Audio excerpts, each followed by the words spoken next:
Bien le bonsoir, bien le bonsoir,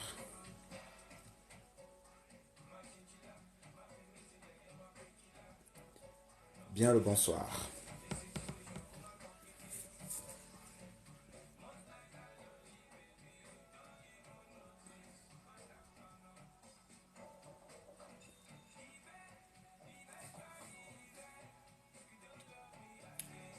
Bien le bonsoir à toute la communauté. Bien le bonsoir. Je suis là pour vous dire merci. Comme vous voyez, c'est le titre de mon live.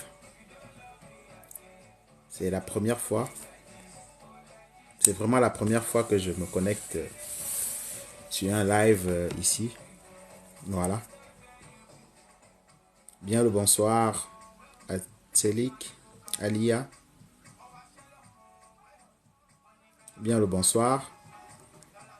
Si tout le monde parle en français, on va parler en français. La langue que j'utilise aussi pour publier. Mais s'il y en a qui préfèrent l'anglais, we could talk in English too. We could make our life in English. S'il y en a qui parlent en allemand, on va parler en allemand. Wir können auch auf Deutsch unsere Live machen.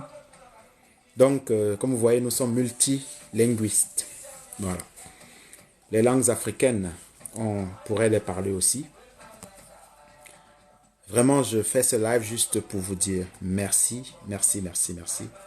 J'ai remarqué que je suis vraiment suivi, que beaucoup de gens donnent donnent beaucoup de sens à mes contenus et je tenais à vous remercier.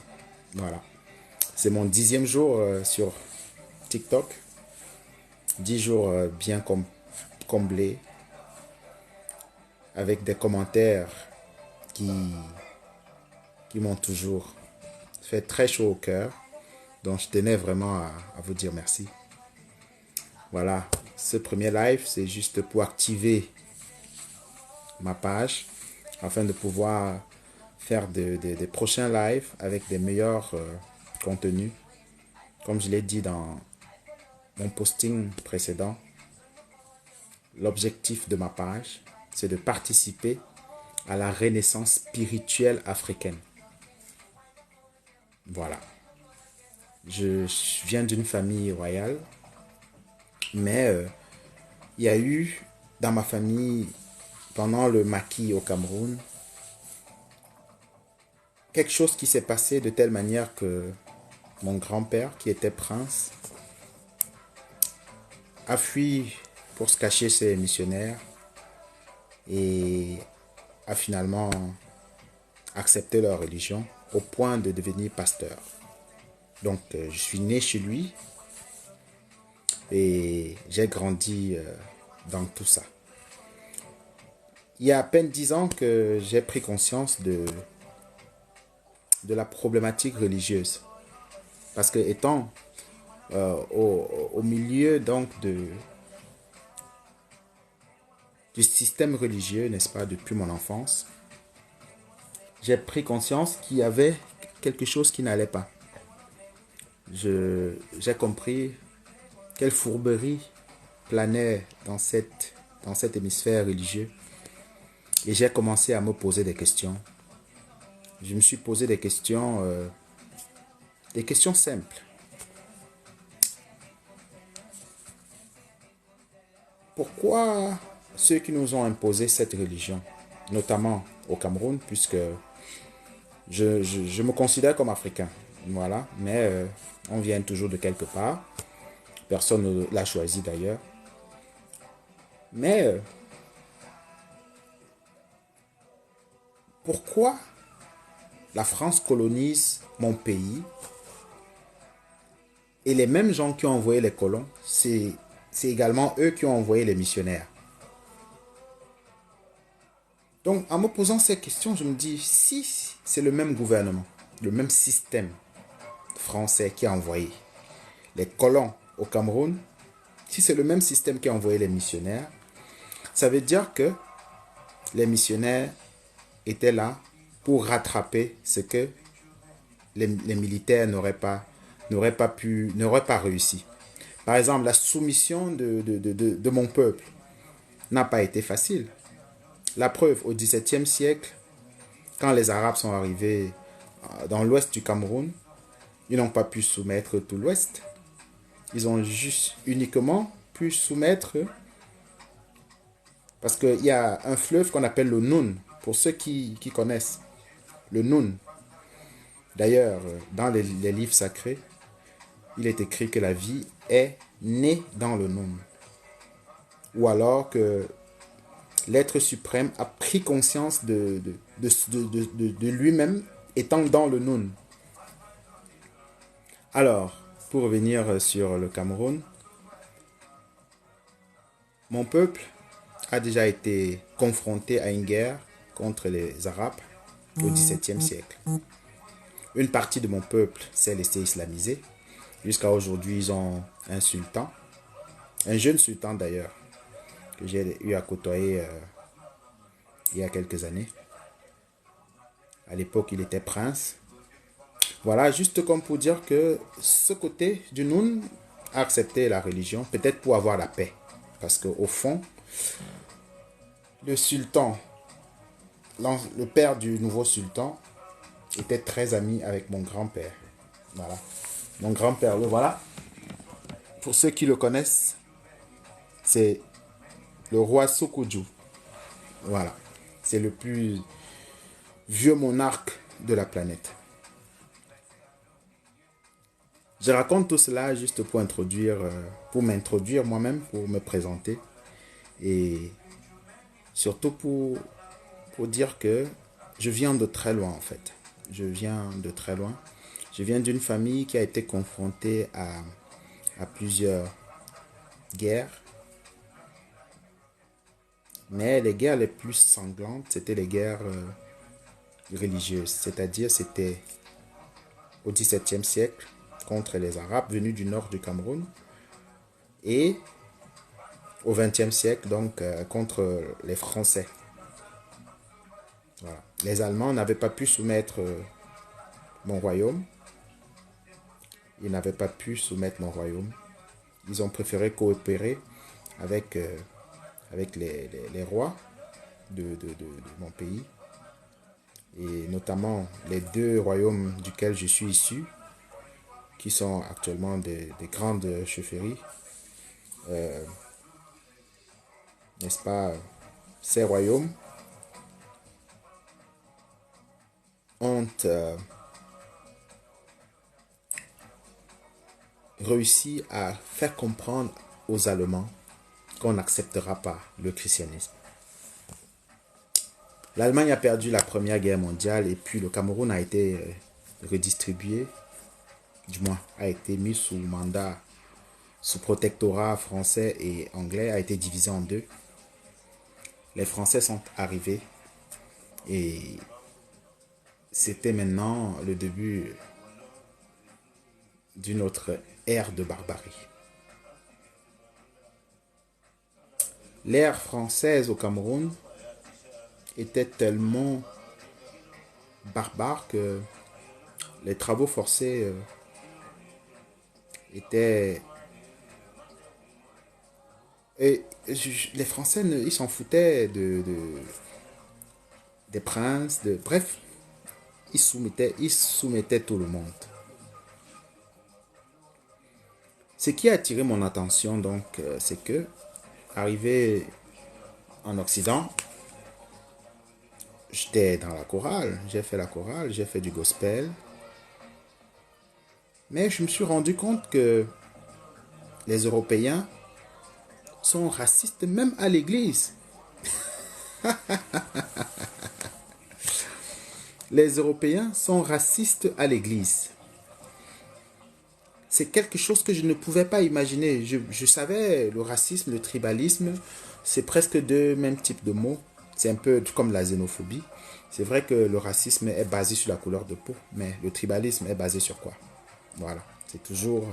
Mais pour revenir à mon sujet, notre pasteur blanc était allé en retraite Ce qui fait qu'on nous a envoyé un nouveau pasteur congolais.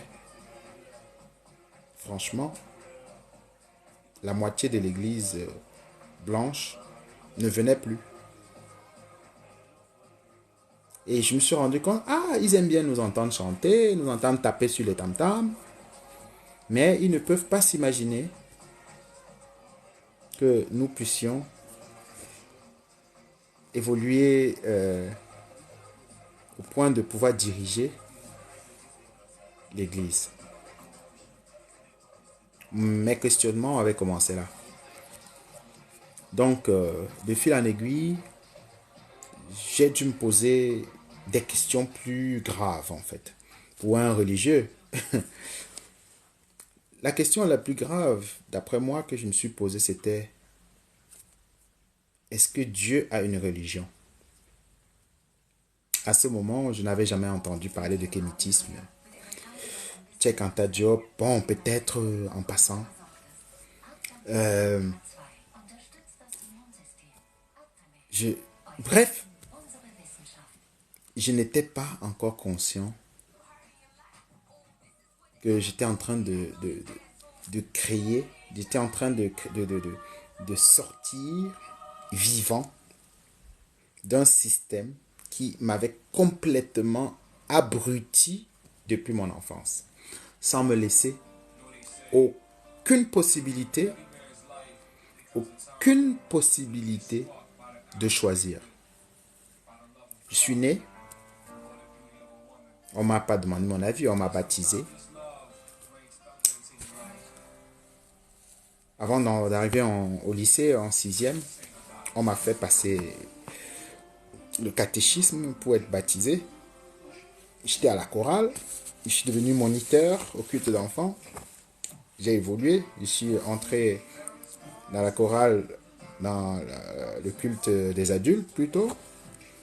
Et mon parcours a été comme ça jusqu'à mon bac, jusqu'à ce que j'arrive en Europe, jeune, et que je découvre le racisme. Au début, le racisme ne faisait rien parce que je me disais, ben, chez nous aussi, il y a le tribalisme. Voilà, c'est con. Hein. Voilà. Donc, je me suis donc rendu compte qu'il y avait le racisme à l'église. C'est donc là que je commence à découvrir que même au Vatican, il y a le racisme. En Israël, il y a le racisme. Donc, pour ceux qui sont chrétiens et qui pensaient que la Terre Sainte, c'était Israël, aujourd'hui, ils voient ce qui se passe là-bas. Il n'y a rien de saint dans ces régions-là, en fait. À Rome, il n'y a rien de saint. C'est un peuple de... On sait ce qu'ils font aux petits enfants. Je ne vais pas utiliser certains termes péjoratifs ici. J'ai découvert la face cachée du système religieux occidental. J'en ai parlé à des proches, notamment à ma mère qui, au début, ne me comprenait pas et pensait que j'étais devenu fou. Aujourd'hui, elle me comprend un peu plus parce qu'elle me dit, voilà, son père était pasteur, même s'il était prince. Donc, elle me comprend et elle est d'accord qu'on ne peut pas rejeter nos traditions. Donc, elle fait les deux. Je dis non, c'est pas possible, c'est pas compatible. C'est pas compatible de faire les deux. Je suis vraiment content d'avoir fait ce parcours, et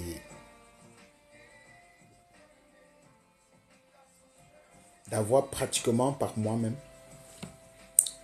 pris l'initiative de faire mes propres recherches pour aboutir à ce que je suis devenu aujourd'hui. Voilà. Ça, c'est la croix Ankh. Je ne sais pas si vous voyez, c'est la croix Ankh. Je l'ai là, bien plus développée.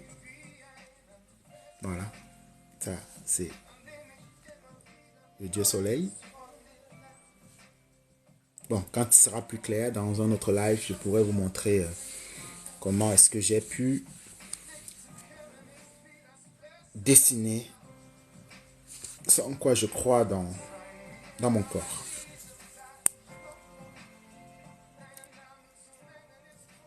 Je voudrais, dans mes futurs lives, vous proposer des lectures. Je ne connais pas personnellement les auteurs, même si j'en ai vu quelques-uns. Je pourrais vous proposer des lectures Religion et Renaissance africaine, Le socle africain.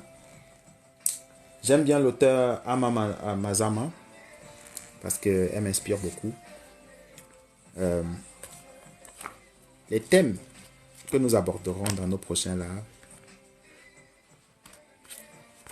seront des thèmes qui vont vous pousser à vous remettre en question. Beaucoup de gens sur la toile, j'ai remarqué, depuis quelque temps que je suis sur la toile, j'ai remarqué que beaucoup de gens disent qu'ils sont panafricains, panafricanistes, mais restent quand même musulmans, chrétiens, bouddhistes et j'en passe. Pour moi, ce n'est pas compatible. Donc, je vais être clair dès le début. Il n'y a aucune compatibilité entre le panafricanisme et le christianisme. Parce que le panafricanisme combat quoi? Voilà. Quand les Portugais sont arrivés sur les côtes africaines, c'était avec la Bible. On parle de l'impératif afrocentré. C'est un bouquin que j'ai lu et que je vous conseille. Donc, ce live, c'était surtout pour vous dire merci. Merci, continuez de me suivre. Il y a plein de bonnes choses à venir. Je vais travailler sur beaucoup de contenus. Je vais proposer des contenus où moi-même, je parle surtout des thèmes qui ne sont pas, que je ne commente pas, mais plutôt que je développe personnellement. Voilà. Ce live n'a pas pour but d'engendrer beaucoup de followers, mais plutôt de pouvoir débloquer mes lives pour que je puisse atteindre un horizon un peu plus grand. Donc, c'est un live de présentation. Voilà. Si quelqu'un est connecté et qu'il souhaite dire bonjour, bonsoir, ce serait volontiers. Voilà. Pour moi, c'est un honneur. C'est vraiment un plaisir de savoir qu'il y a autant de monde, autant de mes frères et sœurs là dehors qui sont intéressés par l'afrocentrisme. Disons le kémitisme. Parce que pour moi, le but du kémitisme est plutôt spirituel. Voilà. Le but du kémitisme, c'est de fédérer les cercles initiatiques africains. C'est-à-dire que ça va détruire le tribalisme, ça va détruire la xénophobie et tous les autres mots qui n'existent pas en nos langues. Voilà. Je suis vraiment content de savoir que vous me suivez autant et je ne pouvais ne pas vous dire merci. Merci du fond du cœur. Là, je vais mettre un peu le volume. Voilà, je vais mettre un peu le volume. Comme ça, comme il n'y a pas beaucoup d'interaction, au lieu de me suivre tout seul, qu'il y ait un peu de musique aussi en fond sonore. Voilà. J'attends voir s'il y a des questions. Si quelqu'un veut dire bonjour. Voilà.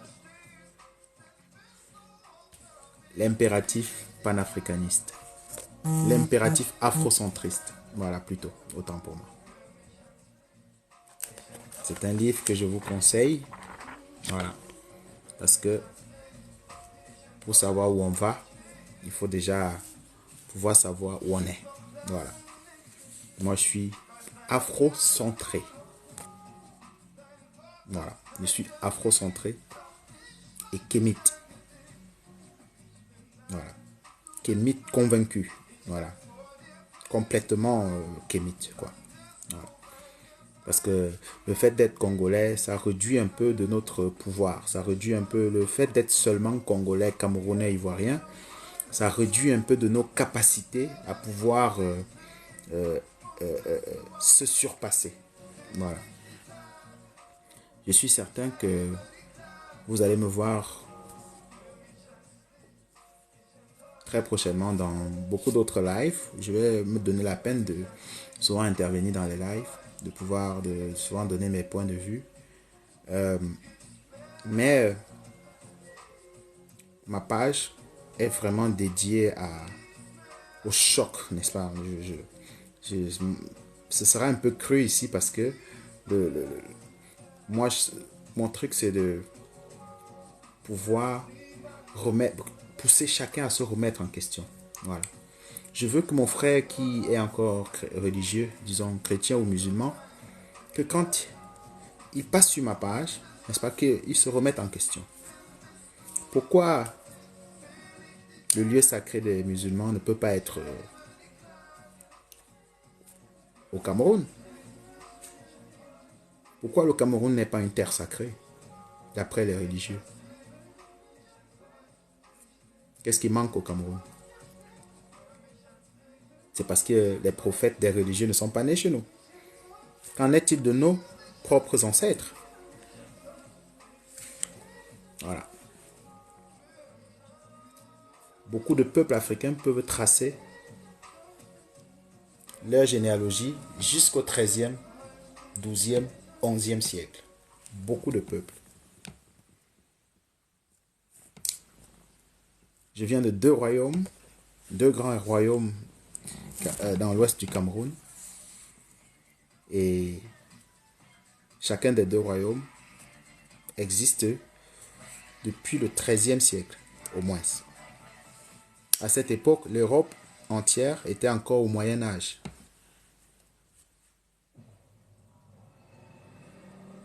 C'est que vous imaginez, vous comprenez ce que Moyen Âge veut dire. Voilà. Beaucoup de peuples européens étaient encore au Moyen Âge quand les grands empires africains naissaient. Voilà. Je ne vais pas parler de l'empire du Songhai. C'est déjà bien propagé. Il y avait l'empire du Congo, c'est sûr aussi. Mais il y avait beaucoup d'autres petits empires. Beaucoup de peuples qui sont partis de l'empire de Kush pour fuir ceux qui avaient envahi l'Égypte antique il y a environ 3500 ans. L'exode a commencé à cette époque.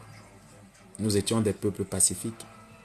Le fait que nous ayons aujourd'hui des guerriers, c'est juste par instinct de survie. Nous avions des chasseurs. Ce sont des barbares qui ont des guerriers. Mais on a été contraints de se défendre. C'est comme ça que nous avons développé au fur et à mesure des guerriers. Voilà. Nous avons développé des guerriers aussi chez nous par instinct de survie. Quand vous regardez la révolution haïtienne et le culte des ancêtres qui est pratiqué en Haïti, vous vous rendez compte qu'il est un peu plus guerrier que celui qui se retrouve en Afrique. Voilà. Ça veut dire que notre spiritualité, à la base, est pacifique. Mais chacun a la possibilité d'en faire ce qu'il veut. Ce qui est préconisé, c'est la maths, c'est-à-dire de contribuer au bien-être de l'humanité. Mais ça peut aussi être utilisé comme en Haïti. Ça a été fait pour chasser les colons. C'est comme ça que l'armée de Napoléon a été battue en Haïti. L'armée de Napoléon a été fouettée en Haïti. Voilà. Parce que la spiritualité qui était développée en Haïti était un peu un mélange de plusieurs spiritualités africaines. Et les prêtresses avaient fédéré leur pouvoir pour pouvoir se défendre. C'est ça qu'on appelle, ou bien qu'on appellera la Renaissance africaine. Quand il y aura une fédération des puissances africaines, des puissances spirituelles africaines. Ce que je vais ajouter encore, c'est toujours pour me présenter, c'est que depuis que je mène ce combat, je suis moi-même combattu, beaucoup dans ma famille, qui reste encore la majorité chrétienne. Mais je ne leur ai rien caché en fait. Je n'ai jamais... J'ai toujours dit ce que je pense. J'ai toujours publié sur d'autres réseaux pourquoi j'agis ainsi, pourquoi je me sens animé par une vocation. Voilà. Je l'ai toujours expliqué et je sais que beaucoup commencent à comprendre. Surtout depuis que j'ai commencé réellement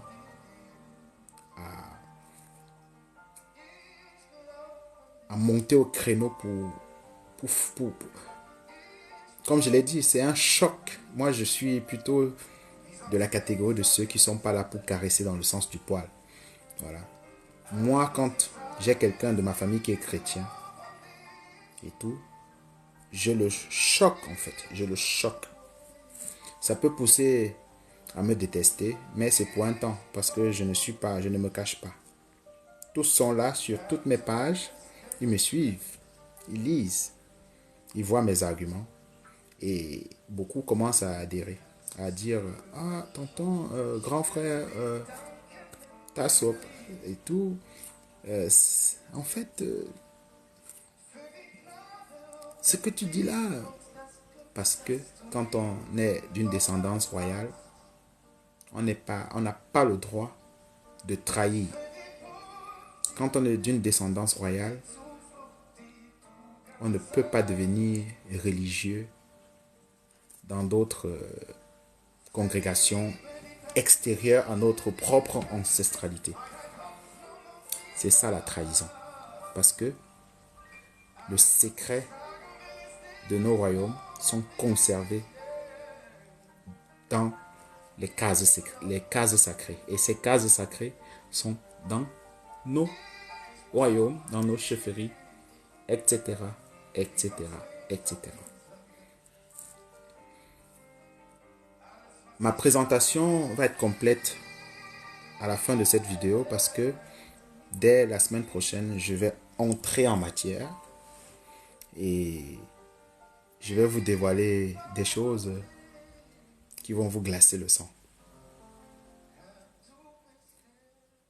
L'islam et le christianisme ont détruit notre peuple.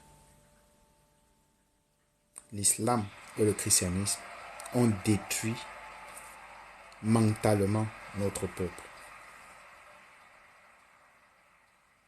Nous sommes des zombies. Nous sommes des peuples zombifiés. Mais il n'est pas trop tard. Nous sommes passés à l'ère du Verseau et tout ce qui était caché sera dévoilé. Tout ce qui était caché sera dévoilé. Tout ce qui était caché sera dévoilé. C'est ça l'ère du Verseau. Vous voyez par exemple tous les documentaires qui sont sortis depuis sur l'Égypte antique. Cléopâtre, Noir, etc., etc. Il y a un documentaire qui est sorti sur l'ancêtre de Mansa Musa qui a découvert l'Amérique 200 ans avant que l'Européen qui voulait aller en Inde s'était perdu et qui s'était retrouvé en Amérique. Il a appelé là-bas les Indiens d'Amérique. Le documentaire est sorti, je vous conseille de le regarder. La vérité cachée se dévoile par elle-même. Maintenant, les Occidentaux sont en train de reconnaître qu'il y a quand même eu quelques pharaons noirs. Il n'y a pas eu quelques pharaons noirs jusqu'à la construction de la dernière grande pyramide. Tous les pharaons étaient noirs. Il y a 3500 ans, les barbares nous ont attaqués. Et ils ont stoppé notre civilisation. Ils ne l'ont pas arrêté, ils l'ont juste stoppé pour un temps. Sur le calendrier africain, 3000 ans, c'est rien. Hein? C'est rien du tout. C'est rien du tout. Bon, je vais conclure. Je vais encore vous remercier. Merci de me suivre. Merci de rester connecté. Beaucoup de choses à venir. Au TEP, au TEP, au TEP. Bon week-end à vous.